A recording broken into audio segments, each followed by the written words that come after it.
kas hampir sama dengan jurnal penerimaan kas, bedanya ya yang isi di dalam kolomnya. Yang pertama itu ada tanggal, kemudian ada keterangan, ada kolom debit, ada kolom kredit. Kolom debit itu berisi utang usaha, kemudian pembelian barang dagang, kemudian lainnya yang ada akun dan jumlahnya. Kemudian di kolom kredit itu hanya berisi 2 akun, yaitu kas dan potongan pembelian. Oke, lanjut. Untuk di kolom debit ini yang perlu Ibu tegaskan lagi, yaitu untuk kolom pembelian barang dagang itu hanya diisi dengan akun pembelian barang dagang secara tunai. Jadi kalau ada transaksi pembelian barang dagang secara tunai diisi di sini. Nah, ini utang usaha, yaitu ketika kita melunasi utang. Kemudian akun lainnya ini yang diisi akun-akun selain kedua akun ini, selain akun pembelian barang dagangan secara tunai, kemudian selain akun utang usaha, pelunasan utang usaha. Nah, masuk ke sini. Oke, kita masuk contohnya saja langsung.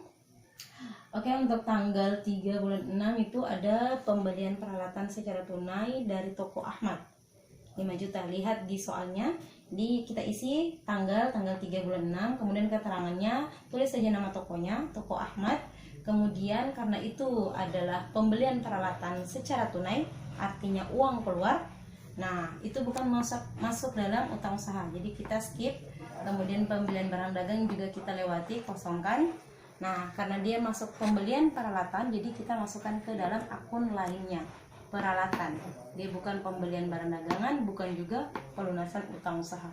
Masuk peralatan, akunnya peralatan di lainnya ini. Kemudian jumlahnya 5 juta. Oke, karena itu tidak ada potongan pembelian sama sekali, kita masukkan juga kasnya. Yang kita keluarkan adalah 5 juta. Ada posisi kredit. Potongan pembelian 0. Oke, seimbang antara kredit itu 5 juta, debitnya juga 5 juta. Oke, bisa? Kalau bisa kita lanjut. Kita lanjut di tanggal berikutnya, tanggal 10. Tanggal 10 lihat soalnya. Tanggal 10 itu pelunasan pembayaran utang kepada toko melati. Yang pembelian dari toko melati itu di tanggal 3 bulan 6. Coba kita perhatikan.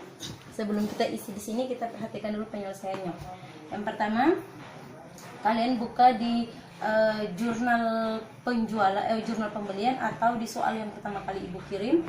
Kalian lihat kita pada tanggal 3 bulan 6 tahun 2019 itu ada pembelian dari toko melati dengan syarat 2/10 N/30. Artinya ketika kita bayar utang ke toko melati ini dalam jangka waktu 10 hari ini, maka akan mendapatkan diskon 2%. Jadi kalau di sini diganti 3/10, berarti dalam jangka waktu 10 hari akan mendapatkan diskon 3% gitu. Nah, ini N30 ini artinya jatuh tempo atau paling lambat kita bayar utang itu 30 hari. Oke, pembelian tanggal 3 bulan 6 di toko melati, kemudian kita pembayarannya itu tanggal 10 bulan 6. Artinya periode pembayaran dari pertama kali kita beli secara kredit itu cuma 6 hari. Berarti kita mendapatkan diskon sebesar 2%. Oke, bisa lanjut. Oke, kita hitung sekarang potongan pembeliannya berapa. Potongan pembelian 6 juta, kita beli itu nilainya 6 juta. Kemudian dikali 2%, 120.000. Nah, itu lihat saja soalnya di soal yang paling pertama kali Ibu kirim. Jadi potongannya 120.000. Kemudian kas yang kita bayar berapa? 6 juta kurang dengan potongan pembelian kita 120, sisanya 5.880.000 itu adalah yang kita bayarkan kepada toko melati. Oke. Sekarang kita sudah ketemu potongan pembeliannya berapa, kas yang dibayar berapa. Sekarang kita masukkan lagi ke dalam jurnal pengeluaran kas. Tanggal 10, kemudian keterangannya adalah toko melati, utang usaha. Utang usaha kita isi 6 juta karena kita melunasi utang kita di toko melati itu nilainya 6 juta sebelum dipotong. Nah, 6 juta, pembelian barang dagang kosong, kemudian lainnya juga kosong karena yang sudah diisi di sini. Ini kosong, ini kosong. Kemudian kasnya 5.880.000. Nah, diambil dari mana? Dari sini. Tadi yang kita hitung. 5.880, kemudian potongan pembelian 120.000 diambil dari sini. Potongan pembelian 6 juta kali 2%, 120.000. Oke, 5.880 ditambah 120, 6 juta. Di kolom kredit, kolom debit ada 6 juta juga. Oke, jadi seimbang. Oke, bisa? Kalau bisa kita lanjut. Berikutnya di tanggal 13 bulan 6 2019 kita melunasi juga utang kita di toko Andri. Toko Andri, kalian perhatikan soal yang paling pertama itu ada kita membeli dari toko Andri ini di tanggal 9 bulan 6 2019 dengan syarat pembayaran 3/5 N/30. Artinya dalam jangka waktu kita membayar 5 hari setelah pembelian, maka kita akan mendapatkan diskon sebesar 3%. Kalau kita membayar lebih dari 5 hari, berarti kita sama sekali tidak mendapatkan diskon. Jatuh temponya 30 hari. Oke, kita lihat di pembelian itu, kalian perhatikan juga di tanggal 10 di soal yang paling pertama, atau kalian lihat juga di jurnal umum itu ada ada pengembalian atau retur pembelian senilai atau sebesar 500.000. Retur pembelian itu artinya barang yang sudah kita beli kita kembalikan. Berarti kalau ada utang kita 5 juta, kita kembalikan 500, sisa utang kita adalah 4.500.000 utang bersih kita. Jadi kita kurangi dulu utang usahanya 5 juta, barang yang kita kembalikan di tanggal 10 itu ada 500.000, jadi sisa 4.500.000. Nah, ini barang yang kita kembalikan, kalian lihat transaksi di tanggal 10 di soal yang paling pertama kali atau ada di jurnal umum. Nah, kalian lihat kita membayarnya di tanggal 13 bulan 6. Pembelian pertama kali tanggal 9. Berarti ada waktu pembayaran kita 4 hari. 4 hari artinya masih masuk dalam periode diskon. Kan periode diskonnya 5 hari.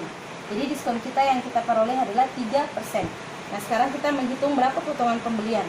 Potongan pembelian kita kalikan 4.500.000, bukan lagi 5 juta. 4.500.000 ini sisa utang kita dikali 3%. 3% didapat dari yang ini, angka ini 3. Kemudian hasilnya 135.000. Ini potongan pembelian. Untuk kas yang dibayar kita tinggal kurangi 4.500.000 kurang dengan 135.000. Totalnya 4.365.000. Oke? Ini kas yang dibayar 4.365.000. Oke, lanjut kita isi di kolomnya. Jadi kalau sudah dapat jawaban potongan pembelian berapa, kas yang dibayar berapa, isi di kolomnya itu lebih mudah. Oke, masukkan tanggal 13 bulan 6 tahun 2019. Kemudian lanjut keterangannya toko Andri. Kemudian utang usaha kita ini bukan 5 juta lagi, tetapi 4.500.000 setelah dikurangi dengan retur pembelian. Kemudian ini dikosongkan karena ini bukan pembelian barang dagang tunai.